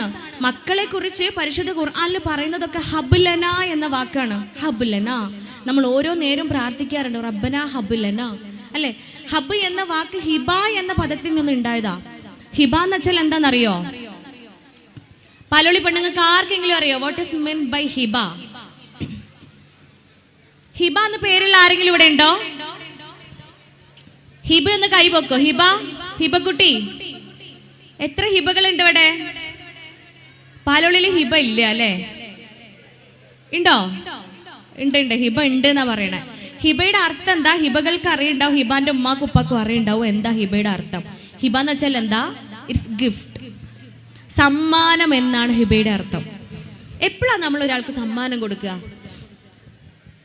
എപ്പോഴാണ് നമുക്കൊരാൾക്ക് സമ്മാനം കൊടുക്കുക? നമ്മൾ വെറുതെ ഒരാൾക്ക് സമ്മാനം കൊടുക്കുവോ? ഇല്ല. അയാൾ നമുക്ക് ഏറ്റവും പ്രിയപ്പെട്ടവനാവണം. അയാൾ നമുക്ക് ഏറ്റവും ഇഷ്ടമുള്ള ആളാവണം. നമുക്ക് ഇഷ്ടമുള്ള ഒരാൾക്കാണ് നമ്മൾ സമ്മാനങ്ങൾ കൊടുക്കുക. അത് വാങ്ങുന്ന ആളോ? അത് വാങ്ങുന്ന ആൾ എന്താ ചെയ്യുക? നമുക്ക് ഏറ്റവും ഇഷ്ടമുള്ള ആളാണ് നമുക്ക് ഈ സമ്മാനം തന്നതെങ്കിൽ ആ സമ്മാനം നമ്മൾ സൂക്ഷിച്ചു വെക്കും, നമ്മൾ കാത്തു വെക്കും, ഒരിക്കലും നശിപ്പിക്കാതെ. ഒരു പക്ഷെ നമുക്ക് അതുപോലത്തെ ഒരുപാട് എണ്ണം ഉണ്ടാവുമായിരിക്കും. എങ്കിലും ആ സമ്മാനത്തെ ഒരു കേടുപാടുകളും സംഭവിക്കാതെ നമ്മൾ കാത്തു സൂക്ഷിച്ചു വെക്കും. ഈ ബന്ധമല്ലേ അള്ളാഹുവും മനുഷ്യനും തമ്മിൽ ഉണ്ടാവുന്നത്? നമുക്കൊരു കുഞ്ഞിനെ സമ്മാനമായിട്ട് തരുന്നു എന്ന് പരിശുദ്ധ ഖുർആൻ പറയുമ്പോൾ മക്കള് സമ്മാനമാണ്. സമ്പത്തും സന്താനങ്ങളും നിങ്ങൾക്ക് ഞാൻ അലങ്കാരമാക്കി തന്നിരിക്കുന്നു എന്ന് പറയുന്നുണ്ട്. അലങ്കാരവുമാണ്, സമ്മാനവുമാണ്. അതുകൊണ്ട് അള്ളാഹുവിന് ഏറ്റവും ഇഷ്ടമുള്ളവർക്കാണ് ഈ സമ്മാനം നൽകുന്നത്. പഠിച്ചോനെ ഏറ്റവും ഇഷ്ടമുള്ളവരാണ് നമ്മള്. അപ്പൊ അള്ളാഹുവിനെ നമ്മൾ സ്നേഹിക്കുന്നുണ്ട്. നമ്മൾ ഏറ്റവും കൂടുതൽ സ്നേഹിക്കേണ്ടത് നമ്മുടെ ദൈവത്തെയാണ്, അള്ളാഹുവിനെയാണ്. ഈ അള്ളാഹുവിനെ സ്നേഹിക്കുമ്പോൾ അള്ളാഹു നൽകുന്ന ഈ സമ്മാനത്തെ നമ്മൾ കാത്തു സൂക്ഷിക്കും, നമ്മൾ സംരക്ഷിക്കും. അത് നമ്മളെ ഡ്യൂട്ടിയാണ്. ആ സംരക്ഷണത്തിൻ്റെ ആദ്യത്തെ വഴിയാണ് പാരന്റിങ്. സന്തോഷമുള്ള സ്നേഹമുള്ള കുടുംബാന്തരീക്ഷം അത് ഇണകളിൽ നിന്ന് തന്നെയാണ് തുടങ്ങേണ്ടത്. അതുകൊണ്ട് ഇണകൾ എത്രത്തോളം മനോഹരമാക്കാൻ പറ്റുമോ, അതുകൊണ്ടല്ലേ ഒരു ഗുരുവിൻ്റെ അടുത്ത് ചരിത്രം പറയുന്ന ഒരു കഥയാണ്. ഗുരുവിൻ്റെ അടുത്തൊരു സ്ത്രീ വന്നിട്ട് 2 വയസ്സായ ഒരു കുഞ്ഞിനെയും കൊണ്ട് വന്നിട്ട് ചോദിക്കുകയാണ്, അല്ലയോ ഗുരുവേ, എന്ന് മുതലാണ് ഞാൻ എൻ്റെ കുഞ്ഞിന് ധാർമ്മികത പഠിപ്പിക്കേണ്ടത്? എൻ്റെ കുഞ്ഞിന് നല്ലതും ചീത്തതും എപ്പോൾ മുതലാണ് ഞാൻ പഠിപ്പിക്കേണ്ടത് എന്ന് ചോദിക്കുമ്പോൾ ഗുരു ചോദിക്കുകയാണ്, നിന്റെ കുഞ്ഞിന് എത്ര വയസ്സായി? അപ്പം സ്ത്രീ പറഞ്ഞു, എൻ്റെ കുഞ്ഞിന് 2 വയസ്സായിട്ടുണ്ട്. അതിന് മറുപടിയായിട്ട് ഗുരു നൽകിയ ഉത്തരം ഇതായിരുന്നു, എങ്കിൽ സമയം കഴിഞ്ഞു പോയല്ലോ. നിന്റെ കുഞ്ഞിന് നല്ലതും ചീത്തതും, നിന്റെ കുഞ്ഞിന് ധാർമ്മികതയും അധാർമികതയും നീ പഠിപ്പിക്കേണ്ട സമയം കഴിഞ്ഞു പോയി. 2 വയസ്സേ കുഞ്ഞിനായിട്ടുള്ളൂ, പക്ഷേ സമയം കഴിഞ്ഞു പോയി. ആ സ്ത്രീ ചോദിക്കുകയാണ് തിരിച്ച്, പക്ഷെ എൻ്റെ കുഞ്ഞിന് 2 വയസ്സല്ലേ ആയിട്ടുള്ളൂ, എങ്ങനെയാണ് എൻ്റെ സമയം തീർന്നു പോകുന്നത്? എൻ്റെ കുഞ്ഞിന് ഇനിയും വളരാനില്ലേ? ഗുരു പറയുകയാണ്, കുഞ്ഞിനെ നമ്മൾ വളർത്തേണ്ടത്, പഠിപ്പിക്കേണ്ടത് ആ കുഞ്ഞ് ഉണ്ടാവണമെന്ന് നിങ്ങൾ ആഗ്രഹിക്കുന്ന നിമിഷം മുതലാണ്. നോക്കൂ, വിവാഹിതരാവുകയാണ് അവിടെ. വിവാഹം എന്ന് പറയുന്ന പവിത്രമായ കർമ്മത്തിലൂടെ ഒന്ന് ചേരുമ്പോൾ എപ്രകാരമാണ് നമ്മുടെയൊക്കെ ഇണകൾക്കിടയിലുള്ള ജീവിതം എന്ന് നമ്മളൊക്കെ ചിന്തിക്കണം. ഇല്ല, ഏറ്റവും കൂടുതൽ ഞാൻ അനുഭവിക്കുന്ന, എൻ്റെ മുന്നിൽ വരുന്ന പ്രശ്നങ്ങൾ കപ്പിൾ ഇഷ്യൂസ് ആണ്, അല്ല ഇൻലോസ് പ്രോബ്ലംസ് ആണ് വരാറുള്ളത്. ഭാര്യയ്ക്കും ഭർത്താവിനും ഇടയിലുള്ള, ഇണകൾക്കിടയിലുള്ള പ്രശ്നങ്ങളാണ്. എങ്ങനെയാണ് മക്കൾ അവിടെ മനോഹരമായ ഭാവി നമുക്ക് സമ്മാനിക്കുന്നത്? ഇത്തരം പാരൻസിൻ്റെ ഇടയിലുള്ള മക്കൾ എങ്ങനെയാണ് നല്ല കുഞ്ഞുങ്ങളായി വളരുന്നത്? നമുക്കറിയാം, നമ്മുടെ മക്കളെ, കൗമാരപ്രായത്തിലുള്ള കുഞ്ഞുങ്ങളെ വല വീശി പിടിക്കാൻ നിരവധി അനവധി ലഹരികളാണ് പുറത്തു പോയി നോക്കിക്കഴിഞ്ഞാൽ. നമ്മൾ വീടിൻ്റെ ജനൽ അങ്ങ് തുറന്നു നോക്കിയാൽ പലതരത്തിലുള്ള ആകർഷണീയതകളാണ്. അവർക്കിങ്ങനെ ആകർഷണം തോന്നുന്ന രൂപത്തിലുള്ള ഇസങ്ങളാണ്, തിയറികളാണ്. ലിബറലിസം, ഫെമിനിസം, അല്ലേ, ജെൻഡർ ന്യൂട്രാലിറ്റി, ജെൻഡർ ഈക്വാലിറ്റി, ഇങ്ങനെ തുടങ്ങിയിട്ട് ഇതിനൊക്കെ 2 വേർഷൻ ഉണ്ട്. ഇതൊക്കെ അതിൻ്റെ ഡെഫിനിഷൻ അനുസരിച്ച് മുന്നോട്ട് പോവാണെങ്കിൽ ഒരുപക്ഷെ നല്ലതാവാം. പക്ഷെ അതൊക്കെ ടോക്സിക് ലെവലിലേക്ക്, അതൊക്കെ അതിൻ്റെ എക്സ്ട്രീം ലെവലിൽ മനസ്സിലാക്കിയ ഒരു ജീവിതത്തിലേക്ക് നമ്മളൊക്കെ പോവാണ്. ജെൻഡർ ഈക്വാലിറ്റി എന്താ, ജെൻഡർ ന്യൂട്രാലിറ്റി എന്താ, ഹോമോസെക്ഷുവാലിറ്റി എന്താണ്, ബൈസെക്ഷുവാലിറ്റി എന്താണ്, what is LGBTQ, what is sigma, ഇങ്ങനെ തുടങ്ങിയിട്ട് നിരവധി അനവധി നമ്മൾ കേട്ടതും കേൾക്കാത്തതുമായിട്ടുള്ള ടെർമിനോളജീസാണ് നമ്മുടെയൊക്കെ മക്കൾക്ക് മുന്നിലുള്ളത്. അത് നമുക്കൊരു പക്ഷേ ടെർമിനോളജി ആയിരിക്കാം, നമുക്കൊരു പക്ഷേ അതൊരു വെറും വാക്ക് മാത്രമായിരിക്കാം, അല്ലെങ്കിൽ ഒരു വായിക്കാനുള്ള, അല്ലെങ്കിൽ അതിങ്ങനെ കേൾക്കാനുള്ള ഒരു രസം മാത്രമായിരിക്കാം. നമ്മളെ മക്കൾ അതൊക്കെ പ്രാക്ടിക്കലാക്കിക്കൊണ്ടിരിക്കുക. നമ്മളെ കുഞ്ഞുങ്ങൾ അതിൻ്റെയൊക്കെ വക്താക്കളായിക്കൊണ്ടിരിക്കുകയാണ്. അതിനെയൊക്കെ വാദിച്ച് അതിൻ്റെയൊക്കെ വക്താക്കളാക്കി അതിന് വേണ്ടിയിട്ട് ഇങ്ങനെ ഘോരം പ്രസംഗിക്കുന്നവരായി മാറിക്കൊണ്ടിരിക്കുക. അവിടെ നമുക്ക് നമ്മളെ കുഞ്ഞിന് എന്താണ് ശരി എന്താണ് തെറ്റ് എന്ന് പറഞ്ഞ് മനസ്സിലാക്കാൻ കൊടുക്കണമെങ്കിൽ എൻ്റെ ഉമ്മയും ഉപ്പയും എന്നെ നേർവഴി നടത്തുന്നവരാണ്, എൻ്റെ വഴികാട്ടിയാണ് എന്ന തോന്നൽ അവരിൽ ഉണ്ടാക്കണം. അത് ഉണ്ടാക്കണമെങ്കിൽ കുടുംബം അത് ഇമ്പമുള്ള ഇടം തന്നെയാവണം. അവിടെ സ്നേഹമുള്ള കുടുംബാന്തരീക്ഷം ഉണ്ടാക്കണം. അതിന് ഉമ്മയും ഉപ്പയും ഏറ്റവും സ്നേഹമുള്ളവരാവണം, അല്ലേ? അവിടെ ഉമ്മയും ഉപ്പയും തന്നെയാണ്. അള്ളാഹുവിൻ്റെ റസൂലിൻ്റെ അടുത്ത് ഹബീബ് മുത്ത് മുഹമ്മദ് മുസ്തഫ സ്വല്ലല്ലാഹു അലൈഹി വസല്ലമയുടെ അരികിലേക്ക് ഒരു സഹാബി വന്നിട്ട് ചോദിക്കുകയാണ്, എന്നും നമ്മുടെ സംശയമാണല്ലേ, എൻ്റെ ഉള്ളിലൊക്കെ തോന്നിയ സംശയങ്ങളായിരുന്നു. ഇത്തരം കേസുകൾ ഇങ്ങനെ മുന്നിൽ വരുമ്പോൾ എങ്ങനെയാണ് നമ്മൾ മാറേണ്ടത്, എന്ത് മാറ്റമാണ് നമുക്കൊക്കെ ഉണ്ടാവേണ്ടത്? മനുഷ്യന്മാരല്ലേ, ഇണക്കത്തോടൊപ്പം പിണക്കം ഉണ്ടാവൂലേ? സ്വാഭാവികമാണ്. ഇണങ്ങി മാത്രം ജീവിക്കാൻ ഒരു മനുഷ്യനും കഴിയില്ല, സാധ്യമല്ല. ഇണക്കം മാത്രമല്ല, ഇണക്കത്തോടൊപ്പം പിണക്കവും ഉണ്ടാവും. അതുകൊണ്ടാണ് ഹബീബായ മുഹമ്മദ് മുസ്തഫ സ്വല്ലല്ലാഹു അലൈഹി വസല്ലമ പിന്നെയും ഉണർത്തിയത്, നിങ്ങളിൽ ഏറ്റവും ഉത്തമൻ, നിങ്ങളിൽ ഏറ്റവും ഉത്തമ പിണക്കങ്ങൾക്കൊടുവിൽ ആരാണോ ആദ്യം ഇണങ്ങുന്നത്, പിണക്കങ്ങൾക്കൊടുവിൽ ആരാണോ ആദ്യം ഇണങ്ങുന്നത് അയാളാണ് ഏറ്റവും ഉത്തമൻ. നോക്കൂ നിങ്ങൾ, അല്ലേ? നമ്മളൊക്കെ നമ്മളെ വീട്ടിലൊന്ന് കയറി നോക്കുക, കുറച്ചു നേരം പിണങ്ങും, ആരാദ്യം ഉണ്ടല്ലേ? പിണക്കങ്ങളൊക്കെ ഉണ്ടാവലുണ്ട്, ആരെണ്ണേലും ആദ്യം ഉണ്ടല്ലേ? പിന്നെ ഞാൻ മിണ്ട് നടന്നത് തന്നെ, വേണമെങ്കിൽ മൂപ്പര് വന്ന് മിണ്ടട്ടെ, ഇല്ലേ? നമ്മൾ പെണ്ണുങ്ങളുടെ ഉള്ളിലൊരു പ്രത്യേക തരം ഒരു ഈഗോ അവിടെ വർക്കൗട്ട് ചെയ്യും. മൂപ്പര് വന്ന് മിണ്ടട്ടെ, മൂപ്പരാണെങ്കിലോ മൂപ്പര് രാജാവല്ലേ, അല്ലേ? പുരുഷന്മാരെന്ന് പറഞ്ഞാല് ഉത്തരവാദിത്തം ഏൽപ്പിക്കപ്പെട്ടവരാണ്. നിങ്ങളുടെ ഭാര്യ സന്താനങ്ങളുടെയും മക്കളുടെയും മാതാപിതാക്കളുടെയും ബാധ്യത ഏൽപ്പിക്കപ്പെട്ടവരാ പുരുഷന്മാര്. നാളെ അതിനെക്കുറിച്ച് നിങ്ങൾ ചോദ്യം ചെയ്യപ്പെടുകയും ചെയ്യുമെന്ന് ഇസ്ലാം മതം പറയുമ്പോൾ ഉത്തരവാദിത്തമുള്ള ആളുകളാ. സോ ഞാൻ മിണ്ടൂല, അല്ലേ? ഭാര്യയും ഭർത്താവുമാണ്. തനാകഹത്തുൽ അസ്ജാർ എന്ന് പറയുന്ന വേർപിരിക്കാൻ പറ്റാത്ത രൂപത്തിൽ കെട്ടുപിണഞ്ഞു കിടക്കുന്ന മരച്ചില്ലകൾ എന്ന അർത്ഥം വരുന്ന വാക്കിൽ നിന്നാണ് നിക്കാഹ് എന്ന പദം ഉണ്ടായിട്ടുള്ളത്. സൗജ് എന്നാണ് പരിശുദ്ധ ഖുർആൻ ഉണർത്തുന്നത്. ഭാര്യയും ഭർത്താവും അല്ല, സൗജ്. സൗജ് എന്ന് പറഞ്ഞാൽ ചവച്ചരയ്ക്കപ്പെട്ടത് എന്നർത്ഥം. അവിടെ ഒരാൾ മുകളിലോ ഒരാൾ താഴെയോ അല്ല, ഒരാൾക്ക് പദവി കൂടുതലോ ഒരാൾ സ്ഥാനം കുറഞ്ഞവളോ അല്ല, ഈക്വലാണ്. അതുകൊണ്ടാണ് സൗജ് എന്ന പദം വെച്ച് അഭിസംബോധന ചെയ്തിട്ടുള്ളത്. അതുകൊണ്ട് ആരാണോ ആദ്യം മിണ്ടുന്നത്, ആരാണോ ആദ്യം ഇണങ്ങുന്നത് അയാളാണ് നിങ്ങളിൽ ഉത്തമൻ എന്ന് അള്ളാഹുവിൻ്റെ റസൂല് നമ്മെ പഠിപ്പിക്കുമ്പോൾ നമ്മൾ ഓർക്കണം. ഏറ്റവും അഭിവാജ്യ ഘടകം എന്ന് പറയുന്നത് ഇണകളുടെ ജീവിതം തന്നെയാണ്, ഇണകൾക്കുള്ളിലുള്ള ജീവിതം തന്നെയാണ്. തീർന്നിട്ടില്ല, വീണ്ടും വീണ്ടും സ്വഹാബിമാർ റസൂലിൻ്റെ അടുത്ത് ചോദിക്കുകയാണ്, ഏറ്റവും നല്ല കുടുംബജീവിതം ഉണ്ടാക്കുന്ന പുരുഷനും സ്ത്രീയും എപ്രകാരമാവണം ഹബീബേ? നമുക്ക് നോക്കാം, അല്ലേ? നമ്മളിവിടെ കുടുംബ കോടതികളിൽ എത്ര കേസുകളാണ് ദിവസവും ഡിവോഴ്സിന് വേണ്ടിയിട്ട് ഫയൽ ചെയ്യുന്നത്. എൻ്റെ അടുത്ത് വരുന്നുണ്ട് എത്രയോ പെൺകുട്ടികൾ, കല്യാണം കഴിഞ്ഞ് 6 മാസമായി കുട്ടികൾ, കല്യാണം കഴിഞ്ഞിട്ട് 1-2 വർഷമായിട്ടുണ്ടാവുള്ളൂ. We want divorce. അവർ പറയണം, ആർഗ്യൂ ചെയ്യാണ്ട്, വി വോണ്ട് ഡിവോഴ്സ്. നിസ്സാരമായ കാരണങ്ങൾ കൊണ്ട്. എന്തുകൊണ്ടാണ് ഇങ്ങനെ? ഇസ്ലാം പറയുന്ന രൂപത്തിലും രീതിയിലും ജീവിക്കുന്നവരാണോ ഒരു പ്രശ്നവും നമുക്കുള്ളിൽ ഉണ്ടാവില്ല, ഒരു പ്രശ്നവും നമുക്കിടയിൽ ഉണ്ടാവില്ല. കാരണം എന്താണെന്നറിയോ? എപ്രകാരം ആവണമെന്ന ചോദ്യത്തിന് ഹബീബ് ഉണർത്തുകയാണ്. ഒരു സ്ത്രീ ഏറ്റവും നല്ല ഇണ, ഏറ്റവും നല്ല ഭാര്യ എന്ന് പറയുന്നവള്, അവൾ അവളുടെ പുരുഷൻ നോക്കുമ്പോൾ അവനെ സന്തോഷിപ്പിക്കുന്നവളാണ്. തൻ്റെ ഇണ തന്നെ നോക്കുമ്പോൾ അവനെ സന്തോഷിപ്പിക്കുന്നവളാണ് ഏറ്റവും നല്ല സ്ത്രീ. അവനെ അനുസരിക്കുന്നവളാണ് ഏറ്റവും നല്ല സ്ത്രീ. മൂന്നാമത്തേത്, അവൻ്റെ അഭാവത്തിൽ അവളെയും അവരുടെ സമ്പത്തിനെയും സംരക്ഷിക്കുന്നവളാണ് നല്ല സ്ത്രീ. നോക്കൂ നിങ്ങൾ, ഈ 3 കാര്യങ്ങളും നമ്മൾ ആലോചിക്കണം അല്ലേ. അവനെ അനുസരിക്കുന്നവളാണ്, അവൻ നോക്കുമ്പോൾ അവനെ സന്തോഷിപ്പിക്കുന്നവളാണ്, അവൻ്റെ അഭാവത്തിൽ അവളെയും സമ്പത്തിനെയും സംരക്ഷിക്കുന്നവളാണ്. ഇതാണ് പലതരത്തിലുള്ള ഇസം കൊണ്ട് നടക്കുന്നവരും ഇങ്ങനെ പൊക്കിക്കൊണ്ട് നടക്കുന്നത്. ഇസ്ലാം മതത്തിൽ സ്ത്രീ അടിമയാണ്. ഓൻ നോക്കുമ്പോഴൊക്കെ ഓനെങ്ങനെ അനുസരിക്കുക അല്ലേ? ഓൻ പറയണതൊക്കെ കേട്ട് അനുസരിച്ച് ജീവിക്കുക, അടിമയല്ലേ? ഓൻ നോക്കുമ്പോഴൊക്കെ ഓനെ സന്തോഷിപ്പിക്കുക, അടിമയല്ലേ? ഓൻ്റെ അഭാവത്തിലെല്ലാം സംരക്ഷിക്കുക, അടിമയല്ലേ? നമ്മൾ ചിന്തിക്കണം. ഇത് മാത്രമാണ് ഈ സ്ത്രീയെ കുറിച്ച് പറയുന്നത്, മാത്രം ഇങ്ങനെ കൊണ്ട് നടക്കുക. പക്ഷേ ഉണ്ടല്ലോ, നമ്മൾ മനസ്സിലാക്കണം, പെണ്ണിന് ഒറ്റയ്ക്ക് കുടുംബം ഉണ്ടാവില്ല. വിവാഹ ജീവിതത്തെക്കുറിച്ചാണ് ഹബീബ് പറയുന്നത്. ഇണകൾക്കിടയിലുള്ള മവദ്ദത്തിനെ കുറിച്ചാണ് പറയുന്നത്.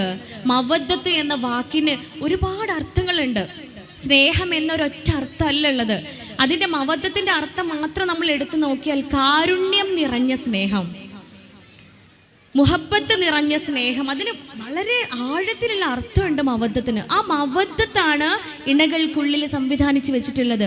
അവിടെ പെണ്ണൊറ്റയ്ക്കല്ല, പെണ്ണിനൊപ്പം തീർച്ചയായും പുരുഷനും കൂടെ ഉണ്ട്. ഇനി പുരുഷൻ എങ്ങനെയാവണം എന്ന് കൂടെ പറഞ്ഞു വെച്ചിട്ടുണ്ട്. എന്നിട്ട് നമുക്ക് നോക്കാം സ്ത്രീ ഇസ്ലാം മതത്തിൽ അടിമയാണോ അല്ലയോ എന്ന്. പുരുഷനെ കുറിച്ച് പറയുന്നത് എന്താ? പുരുഷനെ കുറിച്ച് പറയുകയാണ്, നിങ്ങളിൽ ഇണകളിൽ ഏറ്റവും നല്ല ഇണ, പുരുഷന്മാരിൽ ഏറ്റവും നല്ലവൻ എന്ന് പറയുന്നത് അവൻ്റെ സ്ത്രീയോട്, അവൻ്റെ പെണ്ണിനോട് ഏറ്റവും മനോഹരമായി ഏറ്റവും നല്ല രീതിയിൽ പെരുമാറുന്നവനാണ്. നാട്ടുകാർക്ക് ഏറ്റവും വേണ്ടപ്പെട്ടവനായിട്ട് കാര്യമില്ല, നാട്ടില് എല്ലാവർക്കും വേണ്ടപ്പെട്ടവനായിട്ട് യാതൊരു കാര്യമില്ല അല്ലേ? പള്ളിയിലും അമ്പലത്തിലും മുറ്റത്തും എല്ലാവർക്കും വേണ്ടപ്പെട്ട ആളാണ്, എല്ലാവരും ബഹുമാനിക്കുന്നവനാണ്, എല്ലാവരുടെയും പ്രശ്നം തീർക്കുന്നവനാണ്, എല്ലാവർക്കും അവരില്ലാണ്ട് ഒന്നും നടക്കൂല എന്ന് തോന്നുന്നവനാണ്. ഒരു കാര്യമില്ല, ഒക്കെ കഴിഞ്ഞ് കയറി വരൂല്ലേ നമ്മളെ പുരേക്ക് ഇല്ലേ? എല്ലാ തിരക്കും സാമൂഹ്യ പ്രവർത്തനങ്ങളും ജോലിയും എല്ലാം കഴിഞ്ഞിട്ട് ഏതെല്ലാം മേഖലകളിൽ താൻ മികച്ചു നിൽക്കുന്നോ ആ മേഖലകളിൽ നിന്നെല്ലാം ഒടുവിൽ കയറി വരുന്ന വീടുണ്ട്. ആ മതിലൊക്കെ കടന്ന് ആ വീട്ടിൻ്റെ ഡോറൊക്കെ തുറന്ന് ഉള്ളിലേക്ക് കയറി വരുമ്പോൾ അവിടെ ഉണ്ടാവും അവൻ്റെ ഇണ. ആ സ്ത്രീയോട് ഏറ്റവും നല്ലവൻ ആരാണോ, ആ വീടിനുള്ളിലുള്ള പെണ്ണുങ്ങളോട് ഏറ്റവും നല്ല രീതിയിൽ പെരുമാറുന്നവൻ ആരാണോ, അവനാണ് ഏറ്റവും ഉത്തമനെന്ന് ഹബീബായ മുത്ത് മുഹമ്മദ് മുസ്തഫ സ്വല്ലല്ലാഹു അലൈഹി വസല്ലമ നമ്മെ ഉണർത്തുമ്പോൾ എവിടെയാണ് ആളെ പ്രശ്നങ്ങൾ ഉണ്ടാവോ ഇല്ലേ? പുരുഷൻ്റെ അടുത്ത് പറയണ ഏറ്റവും നല്ല രീതിയിൽ പെരുമാറാൻ കഴിഞ്ഞിട്ടില്ല. രണ്ടാമത്തത് പറയണത് എന്താണെന്നറിയോ? നീ അവളിലേക്ക് നോക്കുമ്പോൾ, അവളോട് പറഞ്ഞിരുന്നു അവൻ നോക്കുമ്പോൾ നീ അവളെ സന്തോഷിപ്പിക്കണമെന്ന്. ഇവിടെ പറയാണ്, നീ അവളിലേക്ക് നോക്കുമ്പോൾ നിനക്കിഷ്ടമില്ലാത്ത സ്വഭാവങ്ങൾ അവളിൽ കാണുകയാണെങ്കിൽ, നിങ്ങൾ പലളി പെണ്ണുങ്ങളൊക്കെ കേൾക്കുന്നുണ്ടല്ലോ അല്ലേ? നിങ്ങളിൽ ഇഷ്ടമില്ലാത്ത സ്വഭാവങ്ങൾ അവളിൽ കാണുകയാണെങ്കിൽ ആണെങ്കിൽ 2 കൊടുത്ത് ശരിയാക്കേ. അതാരാ പറഞ്ഞേ? കേട്ടിട്ടുണ്ടേ നിങ്ങള്? പെണ്ണുങ്ങളിൽ നിന്ന് ആരോ ഒരാൾ പറയാ 2 കൊടുത്തിട്ട് നന്നാക്കുക. അങ്ങനെയാണോ? അത് നമ്മൾ സമൂഹം ഉണ്ടാക്കി വെച്ചതാ അല്ലേ? നിനക്കിഷ്ടമില്ലാത്ത സ്വഭാവം അവളിൽ കാണുകയാണെങ്കിൽ 2 കൊടുത്ത് ശരിയാക്കാനല്ല അള്ളാന്റെ ഹബീബ് പഠിപ്പിക്കുന്നത്. അതൊരു പക്ഷേ നമ്മുടെ സമൂഹം ഉണ്ടാക്കി വെച്ച ഒരു വഴിയായിരിക്കാം. അള്ളാന്റെ റസൂൽ പഠിപ്പിക്കുന്നത് എന്താണെന്നറിയോ? നിനക്കിഷ്ടമില്ലാത്ത സ്വഭാവങ്ങൾ ഉണ്ടെങ്കിലും നിനക്കിഷ്ടമുള്ള ഒരു സ്വഭാവമെങ്കിലും ഉണ്ടാവും കേട്ടോ. ഒരു സ്വഭാവമെങ്കിലും നിനക്കിഷ്ടമുള്ളതുണ്ടാവും. ആ സ്വഭാവത്തിലേക്ക് നോക്കിക്കൊണ്ട് നീ സംതൃപ്തി അടയുക. സുബ്ഹാനല്ലാഹ്. നമ്മളൊക്കെ പുരയിൽ വല്ല പ്രശ്നം ഉണ്ടാവോ? വല്ല കലഹം ഉണ്ടാവോ? ഓക്ക് വൃത്തിയും വെടിപ്പും ഇല്ലെങ്കിൽ ഓള് നന്നായിട്ട് ഭക്ഷണമെങ്കിലും ഉണ്ടാക്കും ഇല്ലേ? ഓള് നേരത്തിന് ഭക്ഷണം ഉണ്ടാക്കില്ലെങ്കിൽ ഓക്ക് വൃത്തിയും വെടിപ്പും ഉണ്ടാകും. ഇനി ഇത് രണ്ടും ഇല്ലെങ്കിൽ ഓള് നിങ്ങളെ മക്കളെ നല്ലൽക്ക് നോക്കുന്നുണ്ടാവും അല്ലേ? ഇനി ഇതൊന്നും ഇല്ലെങ്കിൽ ഉമ്മാനും വാപ്പാനും നോക്കുന്നുണ്ടാവും, അല്ലെങ്കിൽ നിങ്ങളെ കാര്യങ്ങളൊക്കെ വൃത്തിക്ക് ചെയ്യുന്നുണ്ടാവും. കുറച്ച് ഉദാഹരണങ്ങൾ മനസ്സിൽ കിട്ടിയത് പറഞ്ഞു പോയതാണ്. നിങ്ങൾ ചിന്തിക്കുക, എന്തെങ്കിലും ഒരു ഗുണമില്ലാത്ത മനുഷ്യന്മാരുണ്ടോ ഭൂമിയിൽ? ഗുണങ്ങളില്ലാത്ത മനുഷ്യന്മാർ ഭൂമിയിൽ ഇല്ല. അത്ര പോലും വഴക്കുണ്ടാക്കുന്നതിന്, പ്രശ്നങ്ങൾ ഉണ്ടാകുന്നതിന്, പിണങ്ങുന്നതിന് എതിർപ്പ് കൽപ്പിക്കുന്ന മതമാണ് പരിശുദ്ധ ഇസ്ലാം മതം എന്നാണ് വീണ്ടും വീണ്ടും ഉണർത്തുന്നത്. നമ്മൾ ആലോചിക്കണം, നമുക്കിടയിൽ പ്രശ്നം ഉണ്ടാകുമ്പോൾ ഏറ്റവും കൂടുതൽ പ്രയാസപ്പെടുന്ന നമ്മളെ മക്കളാണ്, നമ്മുടെ കുഞ്ഞുങ്ങളാണ്. ഒന്നും വേണ്ട. എൻ്റെ മോന് 3ാം ക്ലാസ് പഠിക്കുന്ന മോൻ, LKG പഠിക്കുന്ന മോന്, ഞങ്ങൾ രണ്ടുപേരും മൊബൈൽ ഫോൺ കയ്യിൽ പിടിച്ചിരിക്കുമ്പോൾ അവരുടെ കൂടെ ഇരിക്കുന്ന സമയത്ത് എങ്ങാനും ഫോൺ കയ്യിൽ വെക്കാറില്ല. അഥവാ ഫോൺ കയ്യിലുണ്ടെങ്കിൽ അവൻ വന്നിട്ട് പറയും, ഉമ്മച്ചിൻ്റെ ഉപ്പച്ചിൻ്റെ ഫോൺ എടുത്ത് തൊടുക്ക് വലിച്ചെറിയെന്ന് പറയും. ഫോൺ എടുത്തിട്ട് മുറ്റത്തേക്ക് വലിച്ചെറിയുമേ എന്ന് അവനെ ശാസിക്കുകയാണ്, അവനെ ഉണർത്തുകയാണ്. എന്തിനാ? ആ സമയം അവനുള്ളതാണ്, അവർക്കുള്ളതാണ്. അവരുടെ കൂടെ നമ്മൾ ചിലവഴിക്കേണ്ട സമയമാണ്. അവർക്ക് പറയാനുണ്ട്. ഇത്തരം ഇസങ്ങളും തിയറികളും ടേംസും ഒക്കെയാണ് അവരുടെ കൂടെ ഉള്ളത്. വളരെ ടോക്സിക് ആയിട്ടുള്ള ലഹരികളുടെ ആകർഷണ വലയത്തിലാണ് നമ്മളെ കുട്ടികളുള്ളത്. അവയിൽ നിന്നൊക്കെ അവരെ കരകയറ്റണമെങ്കിൽ എന്താണ് മോൻ്റെ ഉള്ളിലുള്ള ചിന്ത? എന്താണ് അവൻ എന്തിനെ കുറിച്ചാണ് ചിന്തിക്കുന്നത്?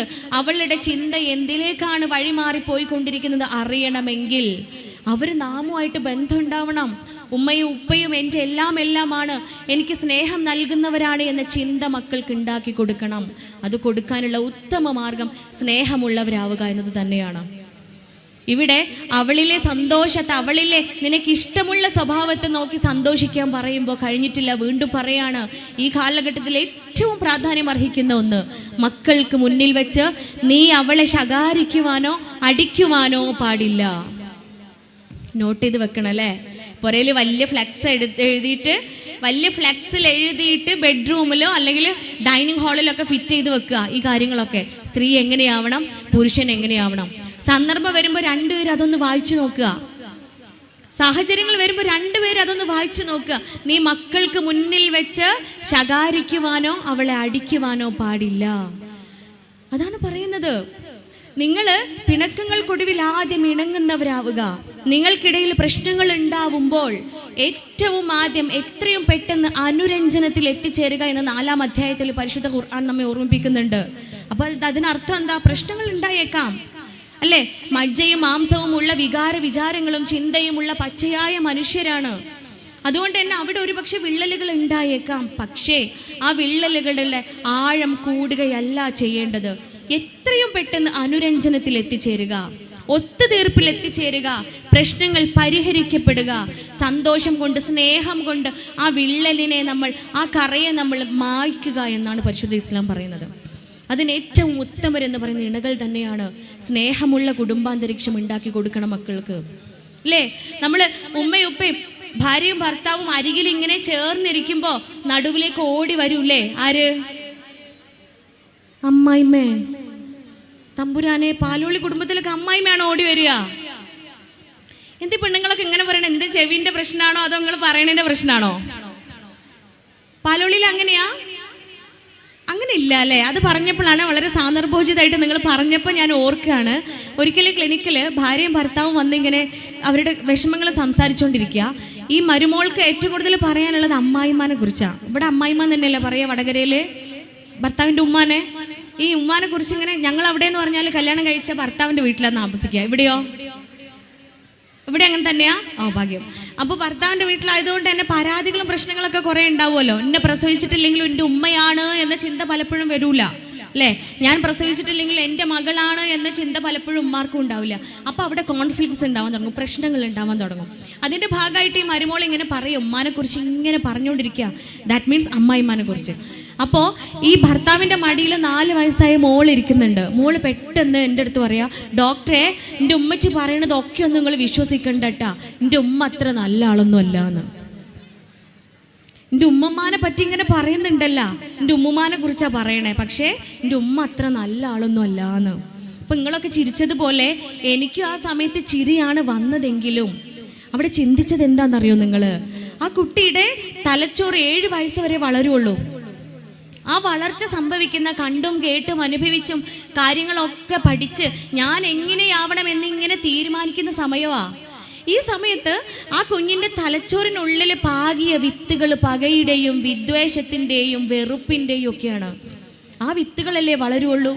ആ വിത്ത് വളർന്ന് പന്തലിച്ച് വൃക്ഷമായി മാറും. ആ വൃക്ഷം നമുക്ക് പകയുടെയും വിദ്വേഷത്തിൻ്റെയും കലിയുടെയും കോപത്തിൻ്റെയും പഴങ്ങൾ മാത്രമേ സമ്മാനിക്കുകയുള്ളൂ. അതിൻ്റെ അപ്പുറത്തേക്ക് നന്മയുടെ ഫലങ്ങൾ സമ്മാനിക്കാൻ ആ വൃക്ഷത്തിന് സാധിക്കില്ല. നമ്മൾ ആലോചിക്കണം, നമ്മൾ പറയുന്നതും നമ്മൾ അവർക്ക് കേൾപ്പിച്ചു കൊടുക്കുന്നതും നമ്മൾ അവർക്ക് കാണിച്ചു കൊടുക്കുന്നതും എല്ലാം അവരറിയുന്നുണ്ട്, കേൾക്കുന്നുണ്ട്, അനുഭവിക്കുന്നുണ്ട് അല്ലേ? ഒരിക്കൽ ഒരു ഉമ്മ വരികയാണ് ക്ലിനിക്കിൽ. ഉമ്മ വന്നിട്ട് മകനെ കുറിച്ചാണ് പറയുന്നത്. ഉമ്മ മകനെ കണ്ടിട്ട് കുറേ നാളായി, കുറേ ദിവസമായി മോനെ കണ്ടിട്ട്. അപ്പോൾ മോന് രാത്രി വൈകിയാണ് വീട്ടിൽ വരുന്നത്. ഉമ്മ അപ്പോഴത്തേക്കും ഉറങ്ങിപ്പോകുമെന്ന് പറയാ. പിറ്റേ ദിവസം ഉമ്മാൻ്റെ മരുമോളാണ്, ഇയാളുടെ ഭാര്യയാണ് വരുന്നത്. അവർ വന്നിട്ടും പറഞ്ഞു, എൻ്റെ കുട്ടികൾ ഭർത്താവിനെ കണ്ടിട്ട് ഓരൊപ്പാനെ കണ്ടിട്ട് കുറേ നാളായി, മുപ്പര് വീട്ടിൽ നേരത്തെ വരുന്നില്ല, ഡോക്ടർ ഒന്ന് ഇടപെട്ട് പ്രശ്നം പരിഹരിക്കണം. അങ്ങനെ മൂന്നാമത്തെ ദിവസം അവിടെ പ്രതിനെ നമ്മൾ വിളിക്കുകയാണ്. ഈ ഉമ്മാൻ്റെ മകനാണ് പ്രതി. അങ്ങനെ വന്നിട്ട് ക്ലിനിക്കിലിരുന്ന് സംസാരിക്കുമ്പോൾ മുപ്പര് പറയാ, ഞാൻ എൻ്റെ വീട്ടിലേക്ക് ഏറ്റവും നേരത്തെ വരണമെന്ന് ആഗ്രഹിക്കുന്ന ആളാണ്. വീട്ടിൽ ഏറ്റവും നേരത്തെ എത്തി മക്കളുടെയും ഉമ്മയുടെയും ഭാര്യയുടെയും ഒക്കെ കൂടെ സമയം ചിലവഴിക്കണമെന്ന് ആഗ്രഹിക്കുന്ന ആളാ. പക്ഷെ ഉണ്ടല്ലോ, ഞാൻ വീട്ടിലേക്ക് കയറി വരുമ്പോൾ എൻ്റെ ഉമ്മ സിറ്റ് ഔട്ടിൽ ഇരിക്കുന്നുണ്ടാവും. ഉമ്മയുടെ മുഖം ആകെ കരഞ്ഞു കലങ്ങി സങ്കടപ്പെട്ട മുഖമായിരിക്കും. എന്നെ കാണുമ്പോൾ ഉമ്മ കുറച്ചും കൂടെ അങ്ങ് കരയാൻ തുടങ്ങും. കരഞ്ഞിട്ട് എൻ്റെ ഭാര്യ ഉമ്മയോട് ചെയ്ത ഒരുപാട് പ്രശ്നങ്ങളെക്കുറിച്ച് എൻ്റെ ഉമ്മ കരഞ്ഞ് എൻ്റെ അടുത്ത് പറയും. ഇതൊക്കെ കേട്ട് സങ്കടം സഹിക്ക വയ്യാതെ ഞാൻ വീടിനകത്ത് കയറുമ്പോൾ, ബെഡ്റൂമിൽ എത്തുമ്പോൾ ഭാര്യ ഉണ്ടാവും അവിടെ കടുന്നെല്ല് കുത്തിയ മുഖമായിട്ട് ഇരിക്കണെന്ന്. അങ്ങനെ പറഞ്ഞേ. കടുന്നെല്ല് എന്നാണ് ഇവിടെ അറിയില്ലേ, തേനീച്ചയൊക്കെ പോലത്തുള്ളൊരു പ്രാണി. ഈ കടുന്നെല്ല് കുത്തിയ മുഖമായിട്ട് ഇരിക്കുന്നുണ്ടാവും എൻ്റെ ഭാര്യ. ഓക്കും പറയാനുണ്ടാവും ഉമ്മാനെ കുറിച്ച് കുറേ പരാതികൾ. ഇതൊക്കെ കേട്ട് കേട്ട് കേട്ട് ഡോക്ടറെ, എനിക്ക് ഫാസ്റ്റിംഗ് ബ്ലഡ് ഷുഗർ 350 എൻ്റെ ബ്ലഡ് പ്രഷർ 100, 230, 120. അങ്ങനെ ഞാൻ ഹൈപ്പർ ടെൻഷനും ഡയബറ്റീസിനും മരുന്ന് കുടിക്കാൻ തുടങ്ങി. പക്ഷേ ഉണ്ടല്ലോ, ഒരു സന്തോഷ വാർത്ത ഉണ്ട്. 2 ആഴ്ചയായിട്ട് ഞാൻ ഇപ്പോൾ മരുന്ന് കുടിക്കണില്ല. ഞാൻ എൻ്റെ മരുന്നൊക്കെ നിർത്തി. അപ്പം ഞാൻ ഡോക്ടറാണല്ലോ, പേഷ്യൻസിന് പറഞ്ഞു കൊടുക്കാം, നിങ്ങൾ ഏത് മരുന്നാണ് കുടിച്ചതെന്ന് ചോദിച്ചു. അപ്പോൾ മുമ്പ് പറയാ, മരുന്ന് കുടിച്ചൊക്കെയല്ല, ഞാൻ എൻ്റെ മരുന്ന് നിർത്തിക്കുകയാണ്. കാരണം എൻ്റെ പുരയ്ക്ക് ഇപ്പം ഞാൻ നേരത്തെ ചെല്ലലില്ല. ഉമ്മയും ഭാര്യയൊക്കെ ഉറങ്ങിയിട്ട് 12 മണിക്ക് കള്ളന്മാർ കയറി ചെല്ലണം പോലെ ഇപ്പം ഞാൻ എൻ്റെ പുരയ്ക്ക് ചെല്ലും. അടുക്കളയിൽ ചെന്ന് ഭക്ഷണം എടുത്ത് കഴിച്ച് നേരെ പോയി കിടന്നുറങ്ങും. അതുകൊണ്ട് എനിക്കിപ്പോൾ സ്വസ്ഥതയുണ്ട്, സമാധാനമുണ്ട്, എനിക്ക് ഉറങ്ങാൻ പറ്റുന്നുണ്ട് എന്ന്. നിങ്ങൾ ഓർത്ത് നോക്കൂ, ഉമ്മ എന്ന് പറഞ്ഞാൽ ആരാ? ഇയാൾ ചോദിക്കുകയാണ് എൻ്റെ അടുത്ത്, എൻ്റെ ഉമ്മ എൻ്റെ ആരാണ് ഡോക്ടറെ എന്ന്. ഉമ്മ ആരാണ് ഇയാളെ? നമ്മുടെ സ്വർഗല്ലേ എൻ്റെ ഉമ്മ? നിങ്ങളെയൊക്കെ സ്വർഗല്ലേ നിങ്ങളെ ഉമ്മ? ഉമ്മയുടെ കാലിനടിയിൽ മാത്രമേ ഭൂമിയിൽ സ്വർഗം സംവിധാനിച്ചു വെച്ചിട്ടുള്ളൂ. യുദ്ധത്തിന് പുറപ്പെടാണ് ഒരു സ്വഹാബി, ധീര യോദ്ധാവായി ഷഹീദാവാൻ വേണ്ടിയിട്ട് യുദ്ധത്തിന് പുറപ്പെടുമ്പോൾ ഹബീബായ മുഹമ്മദ് മുസ്തഫ സ്വല്ലല്ലാഹു അലൈഹി വസല്ലമ ചോദിക്കുകയാണ്, നിന്റെ വീട്ടിൽ പ്രായമായ ഉമ്മയും ഉപ്പയും ഉണ്ടോ? അദ്ദേഹം പറയാണ്, ഉണ്ട് ഹബീബെ, എൻ്റെ വീട്ടിൽ പ്രായമായ ഉമ്മയും ഉപ്പയുണ്ട്. ഹബീബ് കൊടുത്ത മറുപടി എന്താണെന്നറിയോ? എങ്കിൽ നീ യുദ്ധത്തിന് പുറപ്പെട്ട് അവിടെ വെച്ച് ഷഹീദാവുന്നതിനേക്കാളും നിനക്ക് ഉത്തമം, അതിനേക്കാളും നിനക്ക് പുണ്യം ലഭിക്കുക പ്രായമായ ഉമ്മയെയും ഉപ്പയെയും സംരക്ഷിക്കുന്നതിനാണ്. നമ്മൾ ഓർക്കണം, നമ്മളൊക്കെ പുരയിലുണ്ടല്ലേ പ്രായമായ ഉമ്മയും ഉപ്പയും? സംരക്ഷിക്കുന്നുണ്ടോ? നമ്മൾ സംരക്ഷിക്കുന്നുണ്ടോ? പരിഗണിക്കുന്നുണ്ടോ? ഛേ എന്നൊരു വാക്ക് പോലും പറയരുതേ എന്ന് പറയുമ്പോൾ നമ്മൾ ഓർക്കണം, ഛേ എന്ന് പറയിപ്പിക്കുമെന്നാണ് അതിനർത്ഥം. ഛേ എന്ന് പറയത്തക്ക രൂപത്തിൽ അവർ പെരുമാറിയേക്കാം, അവരുടെ സ്വഭാവങ്ങൾ നമ്മളിലേക്ക് ഉണ്ടായേക്കാം. പക്ഷെ പറയരുത്, അവിടെയാണ് സ്വർഗം ഇരിക്കുന്നത്. എത്ര പറഞ്ഞാലും തീരുവോ ഉമ്മാനെ കുറിച്ച്? താരാട്ടു പാട്ടോളം മധുരമുള്ളൊരു ശീലും ഇന്നോളം ഒരു കവിയും പാടിയിട്ടില്ല. ഉമ്മ ഇല്ലാതിനോളം ഉലകിൽ ഒരു നന്മ കനിവിൻ്റെ കടലായ എഴുതിയാൽ തീരാത്ത ദുനിയാവിലെ സുബർഗമാണെൻ്റെ പൊന്നുമ്മ. ഏറെ പറഞ്ഞാലും തീരില്ല ആ പൂമഹിമ. അതാണ് നമ്മുടെ ഉമ്മ. എത്ര പറഞ്ഞാലും തീരൂല. ആ മഹിമയാണ് എൻ്റെ ഒരു കയ്യിലുള്ളത്. എൻ്റെ ഒരു കയ്യിൽ എൻ്റെ ഉമ്മയാണ്, മറു കയ്യിൽ ആരാ? അള്ളാഹുവിനെ സാക്ഷ്യം വഹിച്ചുകൊണ്ട് ഞാൻ മഹർ നൽകി, ഞാൻ എന്നിൽ ഉത്തരവാദിത്തം ഏൽപ്പിക്കപ്പെട്ടുകൊണ്ട് ഞാൻ സ്വീകരിച്ച എൻ്റെ ഇണയാണ്, എൻ്റെ കുഞ്ഞുങ്ങളുടെ ഉമ്മയാണ്, എൻ്റെ പ്രിയപ്പെട്ടവളാണ്, എൻ്റെ ഭാര്യയാണ്. പൂമുഖവാതിൽക്കൽ സ്നേഹം വിടർത്തുന്ന പൂന്തിങ്കളാകുന്നു ഭാര്യ. ദുഃഖത്തിൻ മുള്ളുകൾ തൂവിരൽ തുമ്പിനായി പുഷ്പങ്ങളാക്കുന്നു ഭാര്യ. എത്ര തെളിഞ്ഞാലും എണ്ണ വറ്റാത്തൊരു ചിത്രവിളക്കാണു ഭാര്യ. എണ്ണിയാൽ തീരാത്ത ജന്മാന്തരങ്ങളിൽ അന്നദാനേശ്വരി ഭാര്യ. പൂമുഖവാതിൽക്കൽ സ്നേഹം വിടർത്തുന്ന പൂന്തിങ്കളാകുന്നു ഭാര്യ. അല്ലേ? അങ്ങനെയല്ലേ ഭാര്യമാരെ? നിങ്ങൾ എന്തൊന്നും മിണ്ടാത്തേ? ഇതുപോലെ ഭാര്യമാരെ കുറിച്ച് പാടിയപ്പോഴേ ഇതുപോലൊരു സംഗമത്തിൽ നിന്ന് ഒരാൾ മൈക്ക് വാങ്ങിയിട്ട് എനിക്ക് ഇനി പാടാണ്ടെന്ന് പറഞ്ഞിട്ട് പാടുക. പൂമുഖവാതിൽക്കൽ ചൂലേന്തി നിൽക്കുന്ന മൂദേവിയാകുന്നു ഭാര്യ. ആണോ? പാലോളി ഭാര്യമാരൊക്കെ അങ്ങനെയാണോ? ഈ ഭാഗമാണ് അതിന് ഉത്തരം പറയേണ്ടത്. ആണോ? ആണോ? ആണല്ലാന്ന്. ആരതിൽ ആണെന്ന് പറഞ്ഞതാരാ? ഒന്നോ രണ്ടോ പേരെ കാണുന്ന് പറയുന്നുണ്ട്. പക്ഷെ അങ്ങനെയല്ല അല്ലേ? ഇസ്ലാം പറയുന്നത് അങ്ങനെയല്ല. നേരത്തെ പറഞ്ഞു വച്ചു നമ്മൾ, സ്ത്രീ എങ്ങനെയാവണം, പുരുഷൻ എങ്ങനെയാവണം. നോക്കൂ നിങ്ങൾ, ഈ ഉമ്മയുടെയും മരുമകളുടെയും പ്രശ്നങ്ങൾക്കുള്ളിൽ കിടന്ന് വീർപ്പ് മുട്ടാണ് ആൺകുട്ടികൾ. ആ മക്കൾ എന്തുകൊണ്ടാണെന്നറിയോ?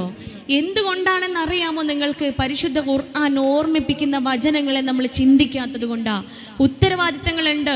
നിങ്ങൾ മാതാപിതാക്കളോട് ഏറ്റവും നല്ല രീതിയിൽ പെരുമാറുക അള്ളാഹുവിനോട് ചേർത്ത് വെക്കുകയാണ്. അള്ളാഹുവിനെ മാത്രം ആരാധിക്കുക എന്ന് പറയുന്നതിനോടൊപ്പം ചേർത്ത് വായിക്കുകയാണ് മാതാപിതാക്കളോട് ഏറ്റവും നല്ല രീതിയിൽ പെരുമാറുക. അത് കഴിഞ്ഞ് പറയുന്നുണ്ട് മക്കളോട് ഏറ്റവും നല്ല രീതിയിൽ പെരുമാറുക. ഇവിടെ മക്കൾ മരുമക്കൾ എന്ന് എടുത്തു പറയുന്നില്ല.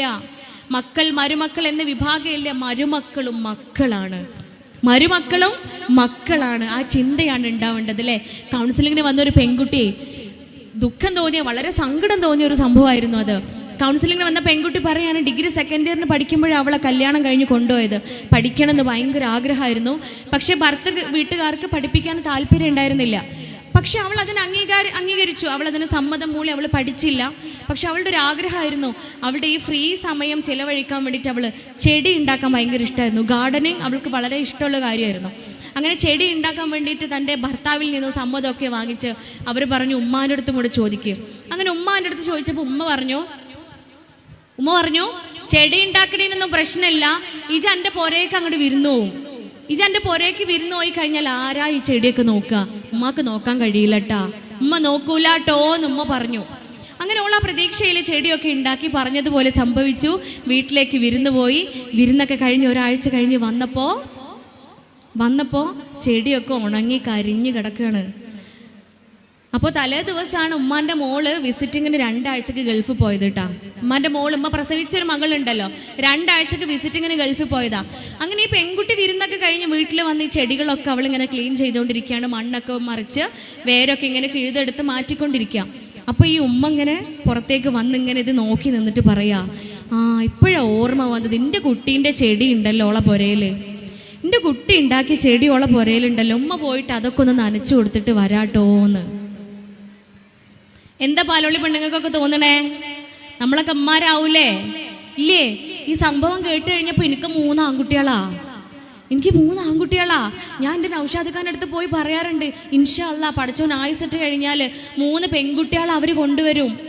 എൻ്റെ പ്രതീക്ഷ ഇനി അതാണ്. എനിക്ക് 3 പെൺകുട്ടികൾ അവരാണ് കൊണ്ടുവരേണ്ടത്. ഈ 3 പെൺകുട്ടികളുടെ അടുത്ത് എപ്പോഴാണോ എൻ്റെ സ്വഭാവം മാറി തുടങ്ങുന്നത്, എപ്പോഴാണോ അവരെ ഞാൻ നൊന്ത് പ്രസവിച്ച എൻ്റെ മക്കളായിക്കൊണ്ട് എനിക്ക് കാണാൻ സാധിക്കാതെ വരുന്നത്, അപ്പം നിങ്ങൾ എന്നെ പുരേന്ന് മാറ്റണം കേട്ടോ എന്ന് ഞാൻ വസിയത്ത് ചെയ്തിട്ടുണ്ട്. അപ്പം നിങ്ങൾ എന്നെ അനാഥാലയത്തേക്കോ അഗതി മന്ദിരത്തിലേക്കോ അല്ലെങ്കിൽ എൻ്റെ പുരയ്ക്ക് എവിടെ കൊണ്ടുപോയിട്ടാലും വേണ്ടിയില്ല, പിന്നെ എൻ്റെ പെൺകുട്ടികളെ കൂടെ എന്നെ നിർത്തരുത് ഇട്ടാന്ന്. കാരണം എന്താ? ഞാൻ പ്രസവിക്കാത്ത എൻ്റെ പെൺകുട്ടിയായി എനിക്ക് കാണാൻ പറ്റണം. നിങ്ങൾ ഓർത്ത് നോക്കൂ, ആണുങ്ങൾക്ക് നിക്കാഹ് കഴിയുന്നതോട് കൂടിയിട്ട് മാറ്റമൊന്നും വരുന്നില്ല അല്ലേ? അതുവരെ ഉള്ള വീട്ടിൽ തന്നെയാ, അതുവരെ കിടന്നുറങ്ങുന്ന ബെഡ്റൂമിൽ തന്നെ നമ്മൾ പെണ്ണുങ്ങളെല്ലാം ഉപേക്ഷിച്ച് വരികയാണ്. നമ്മളെല്ലാം ഉപേക്ഷിച്ച് അതുവരെ നോക്കി വളർത്തിയ ഉമ്മാനെയും ഉപ്പാനെയും നമ്മൾ കിടന്നുറങ്ങിയ ആ ശ്വാസവും ആ വായുവും ആ വീടും അറ്റ്മോസ്ഫിയർ എല്ലാം ഒഴിവാക്കിയിട്ട് നമ്മൾ കയറി വരികയാണ് മറ്റൊരു വീട്ടിലേക്ക്. അവിടെ ആ മകളായിക്കൊണ്ട് ഞാൻ നൊന്ത് പ്രസവിച്ച എൻ്റെ മകളോട് ഞാൻ എപ്രകാരമാണോ ആ സ്നേഹം, ആ വാത്സല്യവും ആ കാരുണ്യവും നൽകുമേ എന്ന ആഗ്രഹത്തോടും പ്രാർത്ഥനയോടും കൂടി സ്വീകരിക്കുമ്പോൾ എവിടെയാ പ്രശ്നങ്ങൾ ഉണ്ടാവുക? ഇല്ലേ? പെൺകുട്ടി കേൾക്കണത് എന്താ? ചെറുപ്പം മുതലേ നമ്മൾ വല്യമാരും ഉമ്മാരും പെൺകുട്ടിയൊക്കെ പറഞ്ഞു കൊടുക്കണത് എന്താ? വേഗം എണീക്ക്, നേരത്തെ എണീക്ക്, ആരാൻ്റെ പുരയ്ക്ക് പോവാനുള്ളതാണ്, അഡ്ജസ്റ്റ് ചെയ്യാൻ പഠിക്കണം കേട്ടോ എന്ന്. നിങ്ങൾ ഓർത്ത് നോക്കൂ, ഞാൻ ഒരിക്കലും അംഗീകരിക്കാത്തൊരു കാര്യമാണത്. ആരാൻ്റെ വീടാണോ ഈ പെൺകുട്ടിക്ക് കയറി ചെല്ലാനുള്ളത്? ആരാൻ്റെ വീടാണോ? ആരാൻ്റെ വീട് എന്ന് പറഞ്ഞാൽ ഇവിടെ മനസ്സിലായില്ലേ? വടകര ആരാൻ്റെ വീട് തന്നെയല്ലേ പറയാ, അല്ലേ? അന്യൻ്റെ വീട്, അല്ലേ? അന്യൻ്റെ പുറകെ പോവാനുള്ളതാണ്, അഡ്ജസ്റ്റ് ചെയ്യാൻ പഠിക്കണം. That's not അന്യൻ. അന്യൻ്റെ വീടല്ല നമ്മൾ കയറി ചെല്ലുന്ന വീട്. നിക്കാഹ് എന്ന കർമ്മത്തിലൂടെ ആ വീട്ടിലെ മകളായിക്കൊണ്ട് കയറി ചെല്ലുകയാണ്. നമ്മളുള്ളിൽ എന്താ വേണ്ടത്? എന്നെ പ്രസവിക്കാത്ത എൻ്റെ ഉമ്മയാണ്. എൻ്റെ ഉമ്മ എന്നെ ശകാരിക്കും, എൻ്റെ ഉമ്മ എന്നെ ഗുണദോഷിക്കും, എൻ്റെ ഉമ്മ എന്നെ ഉപദേശിക്കും, എൻ്റെ ഉമ്മ എൻ്റെ തെറ്റുകൾ തിരുത്തി തരും. ഉമ്മ നമ്മെ വഴക്ക് പറഞ്ഞാലും നമ്മൾ ഉമ്മാന്നും പറഞ്ഞാൽ കരയുക, അല്ലേ? പാലോളി പെണ്ണുങ്ങളൊക്കെ അങ്ങനെയല്ല കരയല്ലേ? ഉമ്മ നമ്മളെ വഴക്ക് പറഞ്ഞാൽ എൻ്റെ ഉമ്മാന്നും പറഞ്ഞിട്ട് നമ്മൾ കരയുക. പക്ഷെ അമ്മായിമ്മ വഴക്ക് പറഞ്ഞാലോ ഐ വോണ്ട് ഡിവോഴ്സ്, അല്ലേ? അമ്മായിമ്മ അങ്ങനെയല്ല മോളെ, ഇങ്ങനെ ചെയ്യുമെന്ന് പറഞ്ഞാൽ ഐ വോണ്ട് ഡിവോഴ്സ്. അതാണ് നമ്മുടെയൊക്കെ മനോബലം. അതെന്തുകൊണ്ടാ? അന്യൻ്റെ പുരയാണ്, അവിടെ ഞാൻ ഒറ്റയാണ് എന്ന ഒരു ചിന്ത നമ്മുടെ ഉള്ളിലുണ്ട്. അന്യൻ്റെ പുരയല്ല, എൻ്റെ പുരയാണ്. എൻ്റെ വീട്ടിൽ ഞാൻ എങ്ങനെയാണോ അതുപോലെ അവിടെയും, എൻ്റെ ഉമ്മ എന്നോട് എങ്ങനെയാണോ അതുപോലെ അവിടെയും ബാധ്യതയുണ്ട്. അൽ മർഅതു റാഇഅത്തുൻ ഫീ ബൈതി സൗജിഹാ. ഇസ്ലാം മതം പഠിപ്പിക്കുകയാണ്, സ്ത്രീ എന്ന് പറഞ്ഞാൽ അവളുടെ ഭർതൃഗൃഹത്തിൻ്റെ റാണിയാണ്. ഭർതൃഗൃഹത്തിൻ്റെ റാണിയാണ് ഇന്നലെ റാണി, ഇല്ലേ? ഇത് ഈ ഒരു കോണ്ടെക്സ്റ്റ് ഒരു തവണ വായിച്ച സമയത്ത് മുമ്പിലിരിക്കുന്ന ഉമ്മ എണീറ്റ് നിന്നിട്ട് പറയാ, റാണിയൊന്നുമല്ല മോളെ, കോണിയാണ് കോണിന്ന്. കോണിയോ? ഇതെന്തമ്മ നിങ്ങൾ കോണി എന്ന് പറയണേ? അപ്പം ഉമ്മ പറയാണ്, എന്ത് പ്രശ്നം ഉണ്ടെങ്കിലും എല്ലാവരും നമ്മളെ മേപ്പെട്ട് കയറല്ലേ. പെരയിൽ എന്ത് പ്രശ്നം ഉണ്ടായാലും, വീട്ടിൽ എന്ത് പ്രോബ്ലം ഉണ്ടായാലും പെണ്ണുങ്ങളാണ് കാരണം. അതുകൊണ്ട് നമ്മൾ റാണിയൊന്നല്ല, കോണിയാണ്. കോണിയല്ല, അല്ലേ? കോണിയല്ല, ഏണിയല്ല, നമ്മൾ റാണികളാണ് നമ്മൾ. റാണികളായി വാഴ്ത്തപ്പെട്ടവരാണ് നമ്മൾ. അതുകൊണ്ട് എല്ലാ ബന്ധങ്ങളിലും നമുക്ക് ഉത്തരവാദിത്തങ്ങളുണ്ട്. പുരുഷൻ അവരുടെ ഭാര്യ സന്താനങ്ങളുടെയും മാതാപിതാക്കളുടെയും ബാധ്യത ഏൽപ്പിക്കപ്പെട്ടവരാണ് എങ്കിൽ സ്ത്രീ അവളുടെ ഭർതൃഗൃഹത്തിൻ്റെ അധിപയാണ് എന്ന് ഇസ്ലാം മതം വീണ്ടും വീണ്ടും ഓർമ്മപ്പെടുത്തുകയാണ്. നമ്മളാണ് അധിപകൾ. അവിടെ വിള്ളലുകൾ ഉണ്ടാക്കരുത്. നിങ്ങൾ നിങ്ങളുടെ മാതാപിതാക്കളോട് ഏറ്റവും നല്ല രീതിയിൽ പെരുമാറുക, നിങ്ങളുടെ മക്കളോട് ഏറ്റവും നല്ല രീതിയിൽ പെരുമാറുക, നിങ്ങളുടെ ബന്ധുക്കളോട് ഏറ്റവും നല്ല രീതിയിൽ പെരുമാറുക. നിങ്ങളുടെ വലത് കൈ ഉടമപ്പെടുത്തിയ അടിമകളോട്, അയൽപക്കക്കാരോട്, രക്തബന്ധത്തിലുള്ള അയൽപക്കക്കാരോട്, അന്യരായ അയൽപക്കക്കാരോട്, ഇങ്ങനെ എടുത്തെടുത്ത് ഓരോ ബന്ധങ്ങളെയും എടുത്ത് സംസാരിക്കുകയാണ് പരിശുദ്ധ ഖുർആൻ. അത് തന്നെയല്ലേ ഇവിടെ ഇങ്ങനെ കാണുന്നത്, അല്ലേ? ആ ഒരു മനോഹാരിത തന്നെയാണ് ഇന്ന് ഈ ദിവസം ഈ പാലോളി സംഗമത്തിൽ നമ്മൾ കണ്ടുവരുന്നതും. ഈ ഊഷ്മളത ഉണ്ടല്ലോ, ഇവിടെ ഇങ്ങനെ ഉണ്ടായി വരുന്ന ഈ ആനന്ദം, ഈ ആഹ്ലാദം, ഇൻഷാ അല്ലാഹ് ഇവിടെ നിന്ന് നിങ്ങൾ പോയി കഴിഞ്ഞാലും ബന്ധങ്ങൾക്കുള്ളിൽ നിങ്ങൾ സൂക്ഷിക്കുക. അലി ഇബ്നു ഹുസൈൻ റളിയല്ലാഹു അൻഹു ഒരിക്കൽ മക്കൾക്ക് ഉപദേശിക്കുകയാണ്.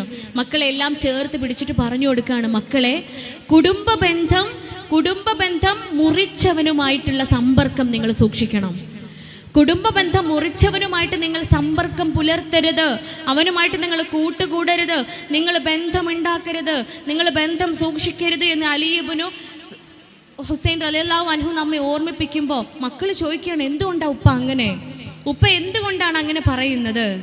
ഉപ്പ പറയാണ്, പരിശുദ്ധ ഖുർആനിൽ 3 ഇടങ്ങളിൽ കുടുംബ ബന്ധം ശിഥിലമാക്കിയവനെ ലഅനത്ത് എന്ന് അല്ലാഹ് പറയുന്നുണ്ട്.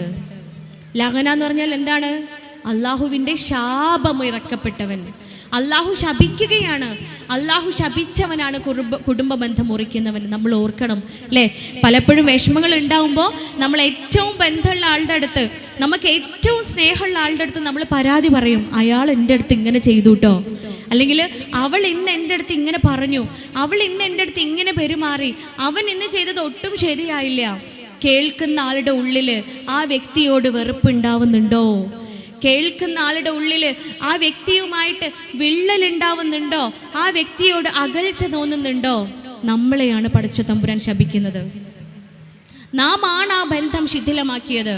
അതിനുള്ള പരിണിത ഫലം നാമാണ് അനുഭവിക്കേണ്ടത്. സൂക്ഷിക്കുക, വാക്കുകളെ സൂക്ഷിക്കുക, ബന്ധങ്ങളെ ഊഷ്മളമാക്കുക.